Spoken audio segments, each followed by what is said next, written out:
ఒకటి ప్రేమలు, రెండవది సమాధానం, శాంతి.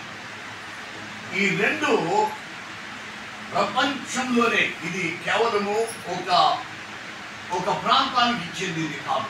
ప్రపంచం అంతా కూడా సర్వే చేస్తే అన్నిటికంటే త్వరగా అదృశ్యమవుతున్నది, తగ్గిపోతున్నది, కృంగిపోతున్నది, క్షీణించిపోతుంది ఏది అనంటే రెండు కలుపుకున్నారు. అది ప్రేమలు, రెండవది శాంతి, సమాధానం. ఇవి కేవలము ఒక ప్రాంతానికి కాదు, కుటుంబాలలో కూడా పోతుంది, కుటుంబాలలో కూడా అర్థమైపోయింది. అందుకొరకే ఇప్పుడు విడాకుల సంఖ్యలు ఎక్కువైపోయాయి. నా చిన్ననాడు నేను చూస్తే, ఒక 20 ఏళ్ళ నా బాల్యంలో, యవ్వనంలో నేను చూసింది ఒకే ఒక విడాకులు. ఆ టైంలో ఆ విడాకులైన వాళ్ళని ఎలా చూస్తూ ఉండేనంటే వింతైన పశువులు లేక చూసేవాళ్ళు. వాళ్ళని మనుషులుగా చూసేది కాదు. ఈ దినాలలో ఏమైపోయిందంటే విడాకులు ఇవ్వకపోతే అదో పెద్ద నేరం చేసినట్టు ఫీల్ అవుతుంది ఈ దినాలు. అంటే ప్రేమలు ఎందుకు విడాకులు? ప్రేమలు కొదువయ్యాయి, సమాధాన పడలేకపోతున్నా. భార్యాభర్తలే కాదు, తల్లిదండ్రులు, పిల్లలు. ఆత్మహత్యలు ఎందుకు ఎక్కువైతున్నాయి? జీవితంలో నేరాలు ఎందుకు ఎక్కువైతున్నాయి? ప్రేమలనేవి లేక, శాంతి అనేది లేక. దెలైలామా అనేటువంటి వాడు, అతడు ఎవరు అంటే క్యాథలిక్స్కి పోపెట్టను, మన ప్రొటెస్టెంట్లకు ఆర్చ్ బిషప్ ఆఫ్ క్యాంటర్బరీ అతను, బౌద్ధ మతానికి చెందిన వాళ్ళందరికీ దెలైలామా అలాంటి. ప్రపంచంలో ఒక మతం ఉంది. అతడు ఆంధ్ర యూనివర్సిటీకి వచ్చి ఆ కాన్వకేషన్లో ఆయన స్పీచ్ ఇస్తా ఉన్నాడు. స్పీచ్ ఇస్తున్న ఆ స్పీచ్లో తాను ఒక మాట అన్నాడు, భారతీయులారా, మీరు ఏదైనా మర్చిపోవచ్చు, కానీ మీ జీవితంలో ఒకటి మాత్రము మీరు మర్చిపోదు, అది మీ జీవితంలో అది పాటించాలి. మర్చిపోదు, పాటించాలి. అది ఏంటంటే మీ దేశానికి స్వాతంత్రము వచ్చిన విధానం ప్రపంచంలో ఏ దేశానికి మీకొచ్చిన విధానంలో రాలేదు. ప్రపంచంలో వేరే దేశాలు పోరాడి స్వాతంత్రం తెచ్చుకున్నారు, కానీ మీ దేశము శాంతితోని తెచ్చుకుంది. ఏ స్వాతంత్రం అయితే ఏ దేశము శాంతి అనే పునాదుల మీద తెచ్చుకున్నదో, ఆ శాంతి భారతీయుడన్న ప్రతి ఒక్కరి జీవితంలో ఉండాలి, ప్రతి ఒక్కరి జీవితంలో అది పాటించాలి అని దెలైలామా చెప్పారు. కానీ భారతదేశంలో ఈనాడు పరిస్థితి తెలుసు. అనేక రకాల అశాంతి, మతాల మధ్యలో, కులాల మధ్యలో, ప్రాంతీయాల మధ్యలో, ఇంకా పైకి పోతే దేశాల మధ్యలో, పాలస్తీనా, ఇజ్రాయెల్, గాజా, రష్యా, యుక్రెయిన్, ఇలాంటి దేశాల మధ్యలో కూడా ఒక చిన్న 4 గోడల ఇంటిని మొదలు పెట్టుకుంటే సమాజంలో కానీ, రాష్ట్రంలో కానీ, దేశాల మధ్యలో కూడా శాంతి సమాధానాలన్నీ పోయాయి.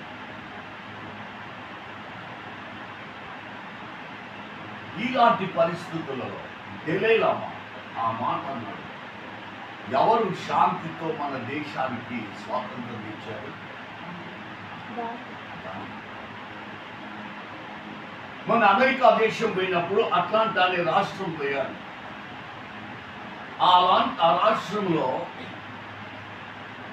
వేదాంత విద్య చదువుకున్న వాళ్ళందరికీ తెలుసు, Martin Luther King junior, reverend doctor Martin Luther junior king. ఆయన పుట్టి పెరిగిన సేవ చేసిన చర్చ్ కూడా చూశాను. ఆయన సమాధి, ఆయన భార్య సమాధులు చూశాను. ఓ పెద్ద పార్కు ఆయన సమాధి, చాలా బహుగా ఆడంబరంగా చేసినటువంటి ఆ సమాధి తోట. ఆయన సమాధుల దగ్గరనే ఒక వింతైన విగ్రహం చూశాను, ఒక పెద్ద స్టాచ్యూ. ఎవరిది అంటే మహాత్మా గాంధీ స్టాచ్యూ చూశాను. నేను అనుకున్నా, ఈ మార్టిన్ లూథర్ జూనియర్ కింగ్ కు ఈ మహాత్మా గాంధీకి ఏం సంబంధం? మహాత్మా గాంధీ భారతీయుడు, Martin Luther King Junior America నల్లోడు, నల్లవాడు. వీరిద్దరికి దొరికిన ఆ సంబంధం ఏంటి? ఆయన సమాధి తోటలో అతి మొదటి విగ్రహము, శిల్పము చెక్కి పెట్టింది ఎందుకు అని దగ్గర పోయి చదివాను. I was curious why. చూస్తే ఏంటంటే మహాత్మా గాంధీ ఆయన మార్టిన్ లూథర్ కింగ్ జూనియర్ని శాంతి అనేటువంటి ఆ అడుగు జాడలలో నడిపించిన మహానుభావుడు గాంధీ. ఇన్ఫ్లుయెన్స్ చేశాడు. గాంధీ అనేటువంటి ఈ జాతి పిత ఒక వ్యక్తిని ప్రభావితం చేశాడు శాంతి విషయం. అందుకు ఆ గాంధీ స్టాచ్యూ అక్కడ ఉన్నది. మనం ఇప్పుడు ఆలోచన చేస్తే గాంధీని ఎవరు ప్రభావితం చేశారు శాంతి విషయం? యేసుక్రీస్తు బోధలు, శాంతి బోధలు ఆయన ప్రభావితం చేసింది. ఆయన ప్రభావితం చేస్తే ఆయన ఇంకొకరిని ప్రభావితం చేశాడు. ఇలాంటి మహానుభావులు గాంధీ శాంతి అనేటువంటి దాని మీద బ్రతికిన వాడు. అందుకే అతనితో సమాప్తం కాలేదు. గాంధీ చరిత్ర ఆయన అక్కడికి సమాప్తం కాలేదు. ఈనాడు కూడా నీ జోబులో ఉన్నటువంటి రూపాయి నోట్ల మీద కూడా ఎవరి బొమ్మ ఉంటుందంటే గాంధీ. అంటే శాంతిని పాటించి శాంతిని జీవితంలో అనేక మందిని ప్రభావితం చేసిన ఆ వ్యక్తి ఈనాడు ప్రతి ఒక్కడు పేదవాడే కానీ ధనికుడే కానీ అంబానీయే కానీ వాడు రూపాయి నోటు చూసినప్పుడు ఒక శాంతి వ్యక్తిని చూస్తాడు. అసెంబ్లీ మన హైదరాబాద్ అసెంబ్లీలో అసెంబ్లీ బంగ్లా ముందు ఆ పెద్ద భవనం ముందు ఎవరు బొమ్మ?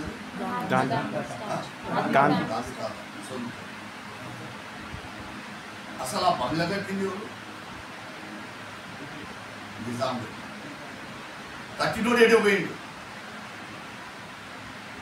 అంత పెద్ద అసెంబ్లీని కట్టి ఇచ్చింది నిజాం ఇచ్చిండు.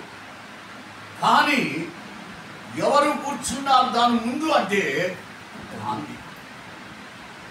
అంటే శాంతి అంత ప్రభావితం చేస్తున్నది మనిషి.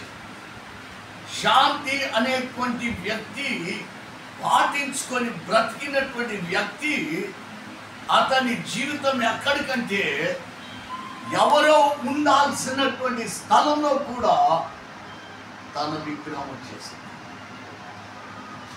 రైట్, ఇప్పుడు చెప్తాను. మహాత్మా గాంధీని చంపిన వాడు ఎవరు? గాడ్సే.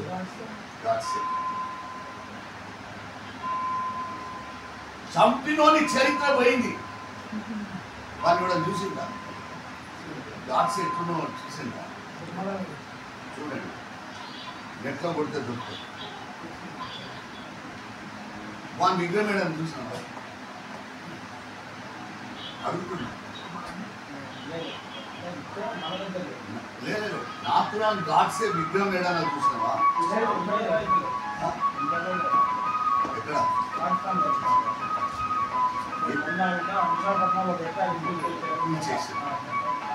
గుజరాత్ లో ఒకటి కట్టిండు, దాని కూడా తీసిపడేసి.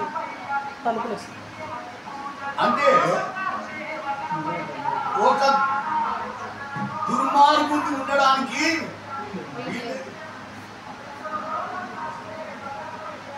దుష్టులై ఉండడానికి వీల్లేదు.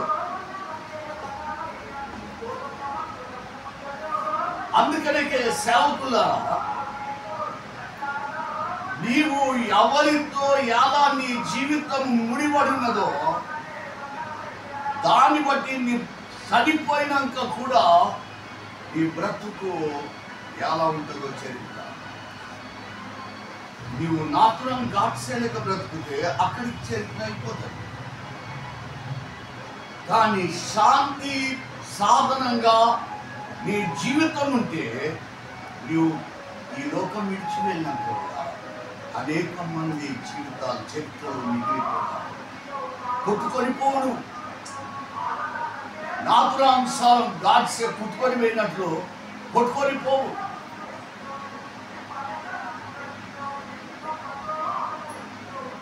అందుకొరకే గాంధీని నీవు ప్రపంచంలో రెండవ గొప్ప వ్యక్తి, అతి సంఖ్యలో ఉన్న స్టాచ్యూస్ ఎవరి అంటే, ఫస్ట్ ఎవరు చెప్తారా?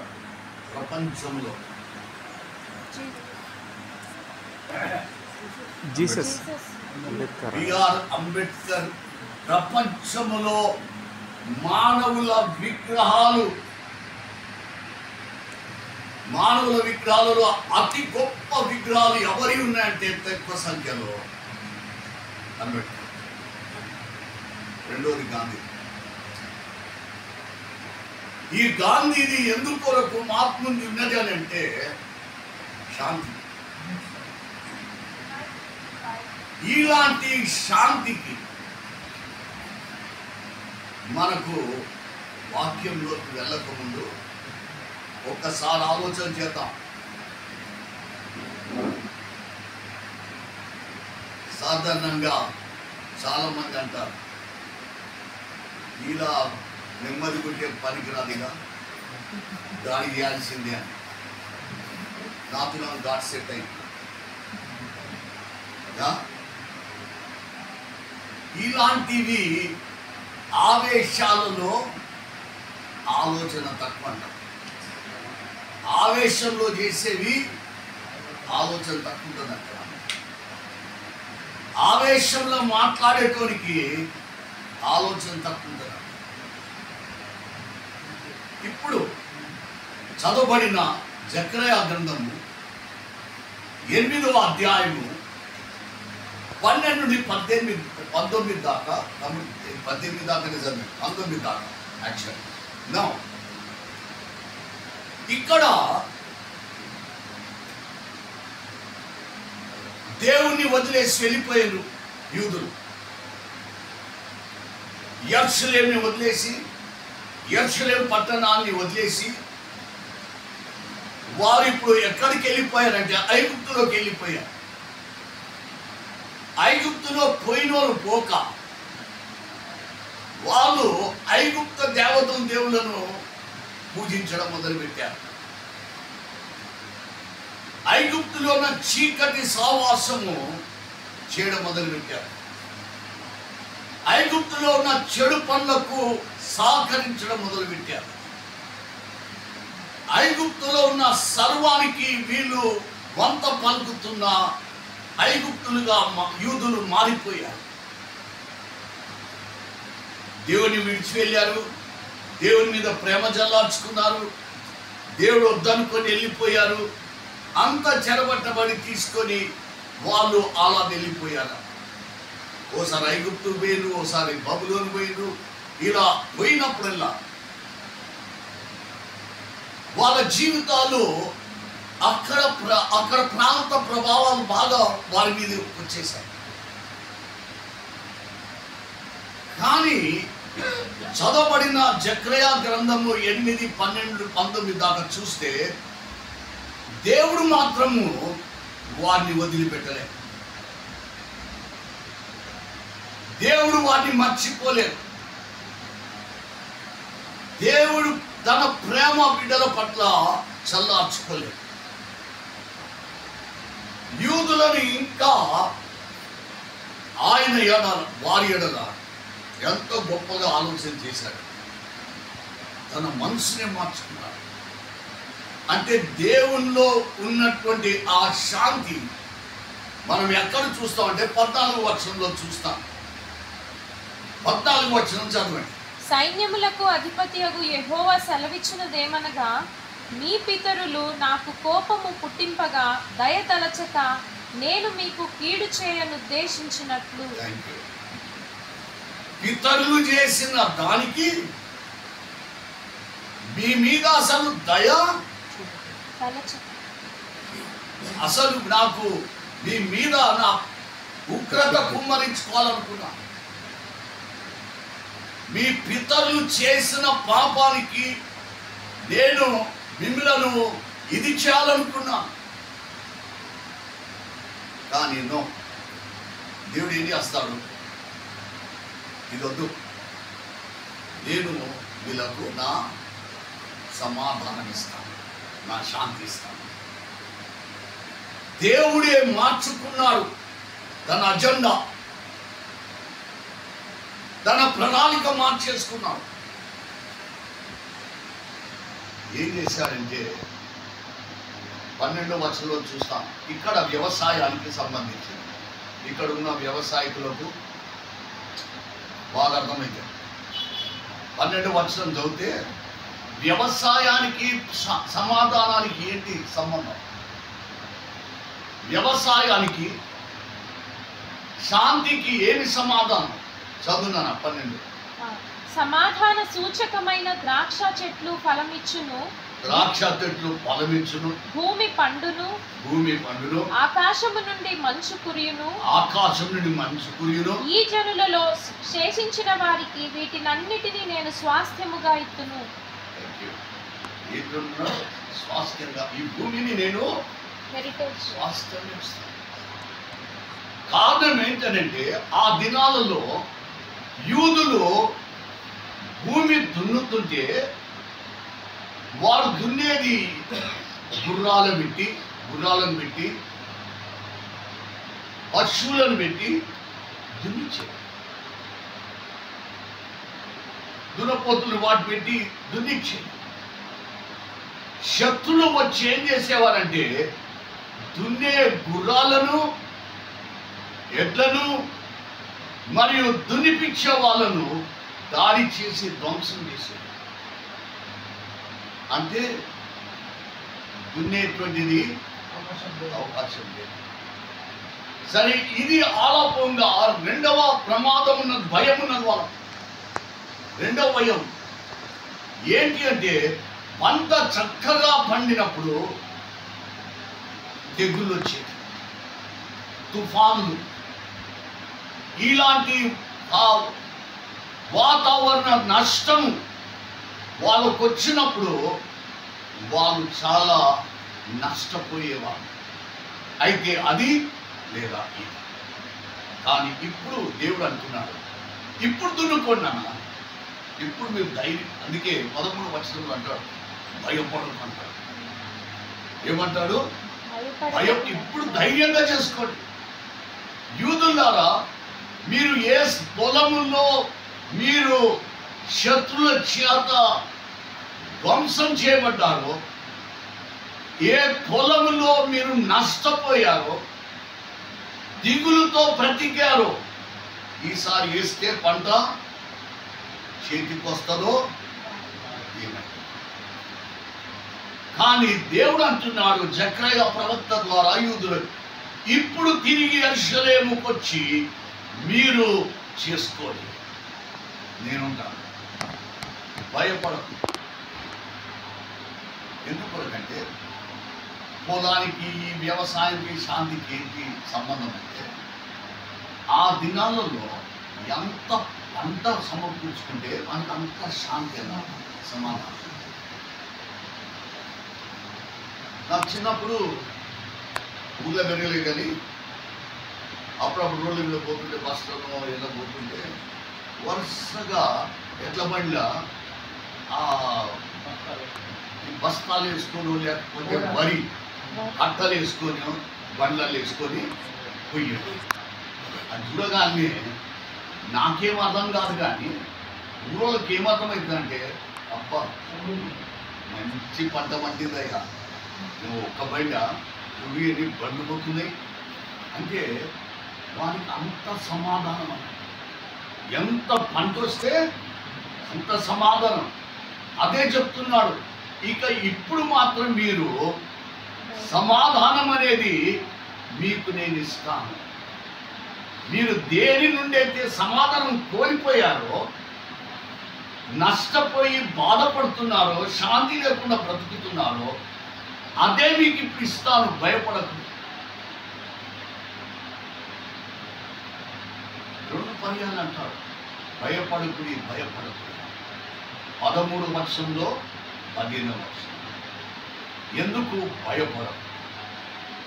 భయం ఉన్నవానికి శాంతి ఎన్నడూ. భయపడే వానికి ఎన్నడూ కూడా సమాధానం ఉండదు.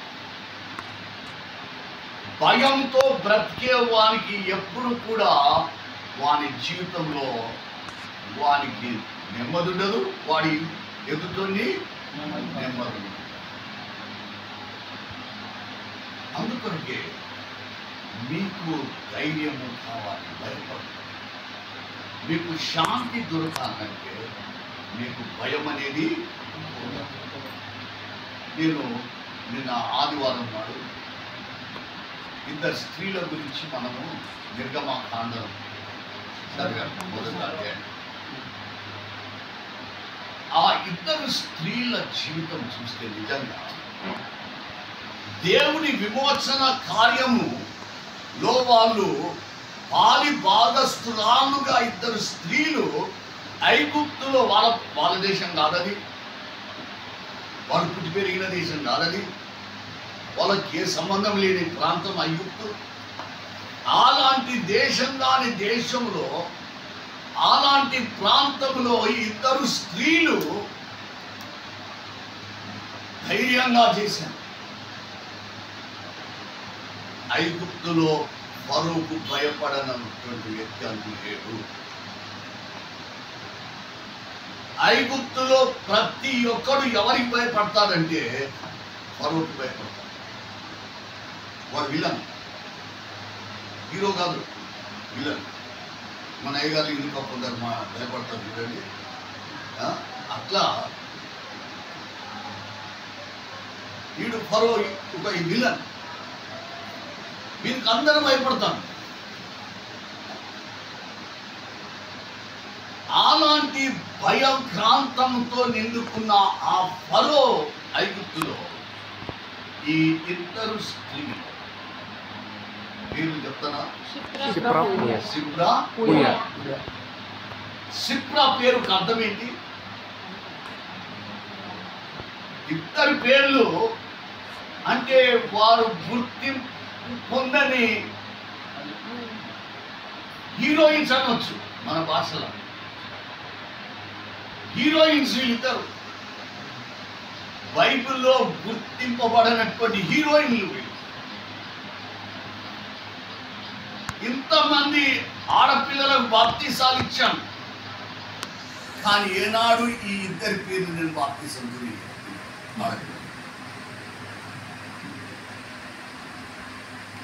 సిప్రా పూవా అనే ఇద్దరి పేర్లతో ఎవరికి ఆడపిల్లలకు బాప్తిసం పేరు ఇవ్వాలి. తల్లిదండ్రులు ఏం చెప్తే అది ఆ తల్లిదండ్రులు కూడా పిల్లలకి ఇవ్వాలి. సిప్రా అంటే అర్థము అందమైనది. బిడ్డ అందంగా పుడుతుంది, కానీ అందానికి సంబంధించిన పేరు మాత్రం పెట్టాలి. మీకు ఎవరైనా పెట్టిందో నాకు తెలియదు. పూహ అనే పేరుకు అర్థం ఏంటంటే ఆడపిల్ల. ఆడపిల్లగా పుడితే కూడా పూహ అని పేరు పెట్టాలి. ఈ ఇద్దరు వ్యక్తులు ఐగుప్తులో అందరూ భయపడిన వ్యక్తులకు భయపడని స్త్రీలు వీళ్ళిద్దరు. ఎందుకు భయపడలేదు? కారణం ఏంటి? ఫరో అంటేనే గజగజ వణుకుతారు. అలాంటి దేశంలోని అలాంటి ఫరో నీడలో బ్రతుకుతున్న ఆ దేశంలో ఇద్దరు బిడ్డలు స్త్రీలు ధైర్యంగా ఉండగలిగారంటే కారణం ఒకటి, వాళ్ళిద్దరూ దేవుని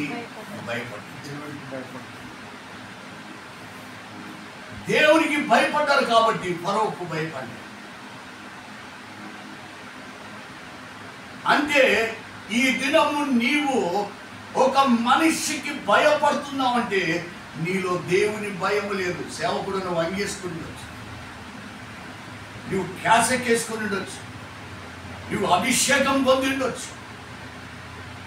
నీవు మనిషికి భయపడుతున్నావంటే నీకు దేవుని భయం లేదు. ఈ ఇద్దరు స్త్రీలు దేవుని భయం ఉన్నందుకు ఫరో చెప్పినట్లు చేయలేదు.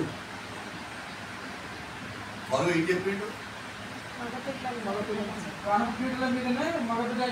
యూదా హెబ్రీ స్త్రీ ప్రసవిస్తున్నప్పుడు ఆడబిడ్డ అయితే బ్రతకని, మగవాడైతే వాడిని చంపేయండి అక్కడనే. ఇద్దరు స్త్రీలు అనుకుని ఉండొచ్చు, నేను మంత్రస్వాములుగా మాకు శిక్షణ ఇచ్చింది చంపడానికి కాదు, కానీ బ్రతికించడానికి. ఐదారులుగా దేవుడు మమ్మలను పిలిచింది,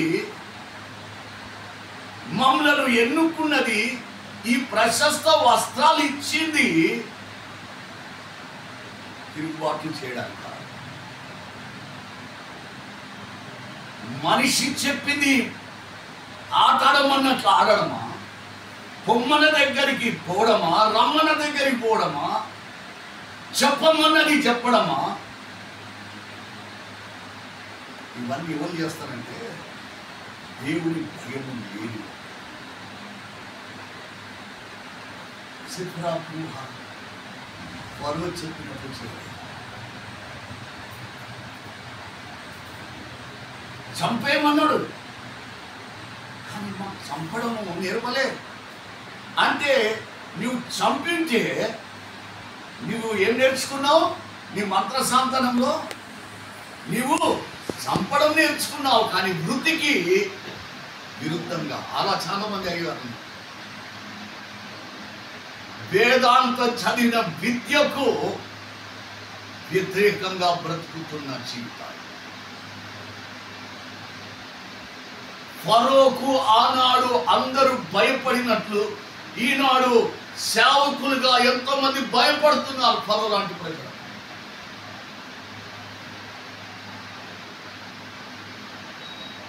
కానీ దేవుడు ఏమంటున్నాడు? అలాంటి శాంతి లేదు. దేవునికి భయపడదు. దేవుడు అంటున్నాడు యూదుతో, భయపడదు.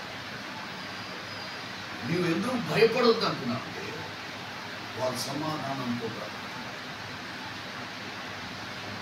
ఈ దినము నీవు ఎవరికి భయపడుతున్నావు? అందుకొరకే నీ సేవలో, నీకు, నీ ఇంటిలో, నీ యొక్క కుటుంబంలో, నీ జీవితంలోనే సమాధానం.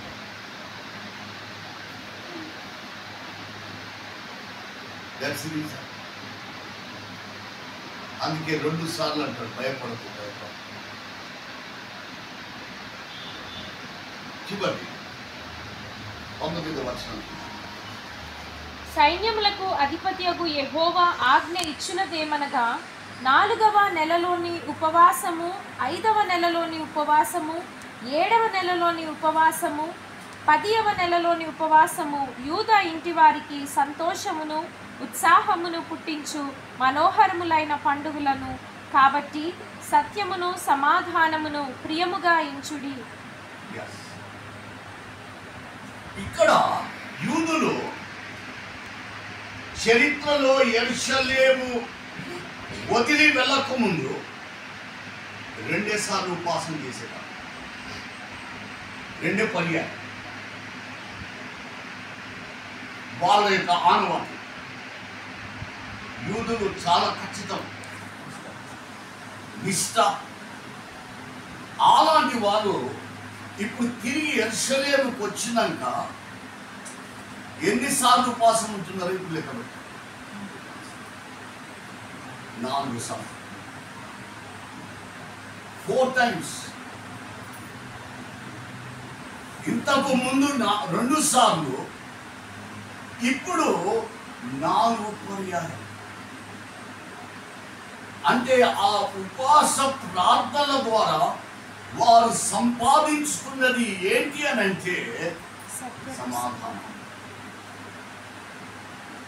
చాలా మంది నన్ను అడుగుతుంటారు, బిషప్ గారు మీరు ఒక్క ప్యాస్టేజ్ చూసే లోపల తల ప్రాణంతో వస్తుంది, నిద్ర లేని రాత్రులైతే రాత్రంతా అనుకోలేక బొర్రుతా ఉంటాం పడకల. అరే అతడు ఎందుకు అట్లా అన్నాడు, ఆమె అన్ని ఎందుకు ఇట్లా తిట్టింది అని ఎన్నో రకాలుగా నిద్ర లేని రాత్రులు అవుతుంటాయి. శాంతి సమాధానం కోల్పోయి కొన్నిసార్లు బిస్కెత్తుతుంది. ఒక్క ప్యాస్టేట్కే ఇలాగుంటే 3 అధ్యక్ష మండలాలు చూసుకుంటున్నా నాకెట్లున్నా. ఇంకా నాకంటే ఎక్కువ తెలుసు నా గురించి వ్యాట్సాప్.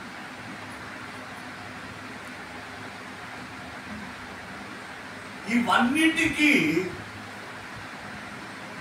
అయినా నవ్వుకుంటూ ఎలా బ్రతుకుతాం. చాలా మంది నన్ను ప్రశ్నిస్తారు. మొన్న శనివారం నాడు, పోయిన శనివారం హైదరాబాద్ మెదక్ పక్కన డైసిస్కి నేను సాయంత్రం 3:30 గంటలకు ఆఫీస్లోకి వెళ్తే రాత్రి 8:30 దాకా ఒక గుడోలు తర్వాత ఇంకో గుడోలు వచ్చిన ప్రతి ఒక్కొక్క గుడి నుండి 20 మంది 30 మంది వస్తారు. వాళ్ళందరితో మాట్లాడతాం. నా పక్కన ఒక ఆఫీసర్ ఉన్నారు, వాళ్ళందరూ కూర్చున్నారు. అన్ని గంటలు మాట్లాడుతున్నా వాళ్ళు, నేను మౌనంగా కూర్చొని నేను కేవలం నెమ్మదిగా సంతోషంగా వింటున్నా. వాళ్ళు మాట్లాడుతుంటే వాళ్ళ మాటలు వింటున్నా, వాళ్ళ ముఖాలు చూస్తున్నా, వాళ్ళ బాడీ లాంగ్వేజ్ చూస్తున్నా, ఇవన్నీ చూస్తూ ఉన్నా.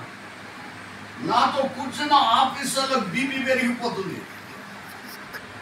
ఏంటి తండ్రి గారు ఇంత ఓపికతో ఒక్క మాట కూడా వాళ్ళు అంటలేడు, వాళ్ళు అంతగానో మాట్లాడుతుంటే అని వాళ్ళు తీరా వాళ్ళకు బీపీ పెరిగి వాళ్ళు మాట్లాడింది. నేను మాట్లాడలేదు, శాంతిగా కూర్చున్నా. చివరికి 8:30 తర్వాత ఏం చేశారు తెలుసా?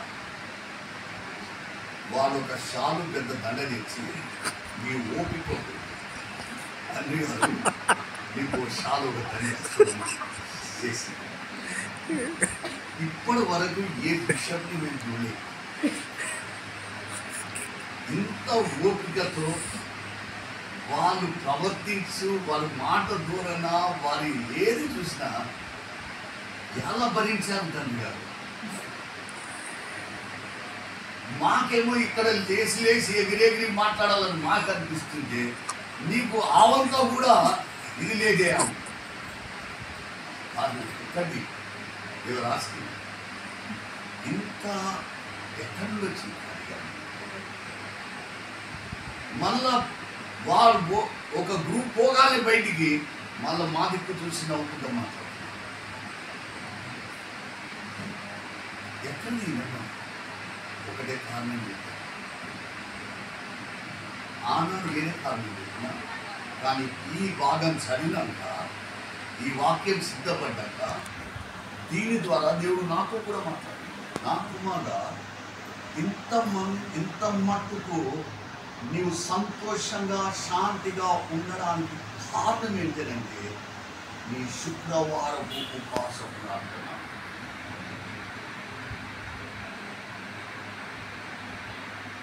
ఇప్పుడు చాలా మంది బిషప్ అడుగుతారు, మీ లైసెన్స్గా ఏం బాధలు లేవా, చింతలు లేవా అంటే నేనంట లేదు అంటే అబద్ధికుని, లేదు అంటే అబద్ధికు. ఎందుకంటే ఒక 4 గోడలు 4 ఉన్న ఇంట్లోనే గొడవలు ఉంటాయి కదా. అట్లాంటిది చెట్టుకోడు పుట్టకోడు, ఉద్యోగుడు నిరుద్యోగుడు, చదువుకున్నాడు చదువుకున్నాడు, బఠానీగాడు, ఏడు వీళ్ళందరి మధ్యలో సమస్యలు ఉండవా? ఉంటాయి. కానీ నేనేమంటానంటే, నేను నా అధ్యక్ష మండలం వదిలి విమానంలో ఎగురుతున్నంటే అది ఇల్లు వదిలేసిపోతాను. అవన్నీ ఆ సమస్యలు ఈయనే కోడిని ఇంకా గంప కింద పెట్టినట్టు అవన్నీ తప్పి పోతాను. ఎందుకంటే అవతల పోయినాక అవతల సమస్యలు ఉంటాయి. ఇప్పుడు ఇక్కడ వెదర్కాయ పోయినాకో అక్కడ సమస్యలు ఉంటాయి. అక్కడి అన్ని పట్టుకొని పోతే ఇక మళ్ళీ మనం తిరిగినాం. నా భార్యతో నేను సంతోషంగా ఉంటాను. భార్య మీకు తెలుసా, నా ఆఫీసు నా ఇల్లు తెలుసు కదా. నా ఆఫీస్ వదిలేసిన అంటే బయటికి వచ్చా గడిప దాటానంటే, నా ఇంట్లో కాలు పెట్టానంటే అది నా ఇల్లు. నేను ఆఫీస్లో ఉన్నంతసేపు నేను బిషప్. నేను ఇంట్లోకి వచ్చాక నా భార్యకు నేను బిషప్ కాదు, నేను భర్తను. మా అమ్మకు 80-90 ఏళ్ళ నా తల్లికి నేను బిషప్ని కాదు. నా ఇంట్లో నా తల్లికి నేను కొడుకును. నా తల్లితో నేను బిషప్గా మాట్లాడితే నా తల్లి అనుకుంటుంది, వీడు ఢిల్లీకి రాజే నా తల్లి కొడుకు అనేది వీడికి తెలియదేమో. ఎందుకు ఇంట్లో ప్రశాంతం?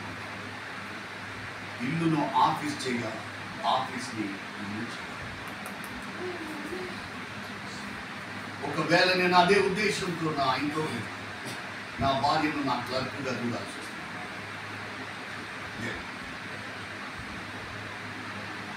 నీవు సంతోషంగా శాంతిగా నీవు ఉన్న ప్రతి చోట నీవు బ్రతకాలి. నీవు ఉపవాస ప్రార్థన నీ జీవితం 2 సార్లు చేసే నువ్వు ఎన్నిసార్లు పోయిందో 4 సార్లు చేసుకుంటూ దేవుని సమాధానం దేవుడు పాటించాలి. ఈ దినము ఈ చిన్న ధ్యానాన్ని